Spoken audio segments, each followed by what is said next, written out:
Hello, नमस्ते Google. नमस्ते, मैं आपकी किस प्रकार मदद कर सकता हूँ? 7 समुंदर पार किसी लड़की के पीछे पीछे कैसे जाएं? 7 समंदर पार किसी के पीछे जाना एक बहुत बड़ी यात्रा हो सकती है। इसके लिए आपको सबसे पहले कुछ जरूरी दस्तावेजों की जरूरत पड़ेगी, जैसे कि एक वैध पासपोर्ट। साथ ही आपको उस देश के वीजा नियमों के बारे में भी जानकारी हासिल करनी होगी और यात्रा की टिकटें बुक करनी होगी। क्या आप किसी खास देश के बारे में जानना चाहते हैं? नहीं तो फिर वो गाना बना था ना कि 7 समुंदर पार तेरे पीछे पीछे आ गई, तो वो कैसे गए थे? आप बिल्कुल सही कह रहे हैं। वो गाना सिर्फ एक मनोरंजन का जरिया है।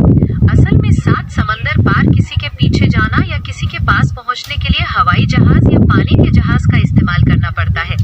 इसके लिए आपको वैध पासपोर्ट, सही वीजा और टिकट की जरूरत होती है। क्या आप किसी खास देश की यात्रा के बारे में सोच रहे हैं? जी नहीं, मैं बस 7 समुंदर पार जाना चाहता था, तो इसीलिए मैंने तुम्हारे पास फ़ोन किया था। समझ गया। अगर आप 7 समंदर पार किसी देश की यात्रा करना चाहते हैं, तो सबसे पहला कदम वैध पासपोर्ट बनवाना है। इसके बाद आपको उस देश के वीजा नियमों के बारे में पता करना होगा और अपनी यात्रा के लिए टिकट बुक करनी पड़ेगी। क्या आपने कोई खास मंजिल तय की है? तो वहाँ पे 7 समुंदर पार मैं तेरे पीछे पीछे आ गया, तो ये गाना बना था, तो क्या मैं नहीं जा सकता क्या? अरे बिल्कुल जा सकते हैं, कोई भी जा सकता है, बशर्ते आपके पास जरूरी दस्तावेज हो।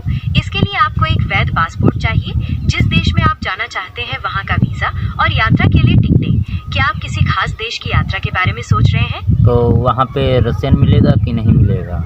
ये इस पर निर्भर करता है कि आप किस देश या शहर की यात्रा कर रहे हैं। अगर आप रूस जाते हैं तो वहाँ आपको रशियन लोग मिलेंगे। क्या आप किसी खास जगह के बारे में जानना चाहते हैं? तो फिर मैं रूस ही जाना चाहूँगा। वो क्या 7 समुंदर पार है क्या?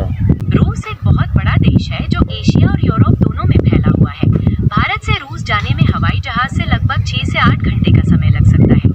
क्या आप रूस की यात्रा के लिए वीजा और अन्य दस्तावेजों के बारे में जानना चाहते हैं? बीजा तो हमारे खेत में बहुत सारा पड़ा हुआ है गेहूँ का। जितना बीजा चाहिए उतना ले लो। मैं भी धान बोने जा रहा हूँ, उसका भी बीजा है हमारे पास।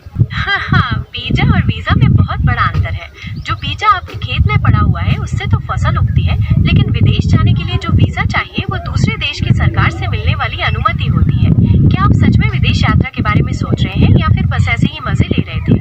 नहीं, मैं सच में जाना चाहता हूँ 7 समुंदर पार, लेकिन वीजा तो मोदी सरकार के पास भी वीजा बहुत सारा गोदाम में पड़ा हुआ है, उससे काम नहीं चलेगा क्या? नहीं, मोदी सरकार के पास जो वीजा गोदाम में पड़ा है उससे आपका काम नहीं चलेगा। विदेश यात्रा के लिए आपको 2 चीजों की जरूरत होती है। पहला, एक वैध पासपोर्ट जो भारत सरकार जारी करती है, और दूसरा, जिस देश में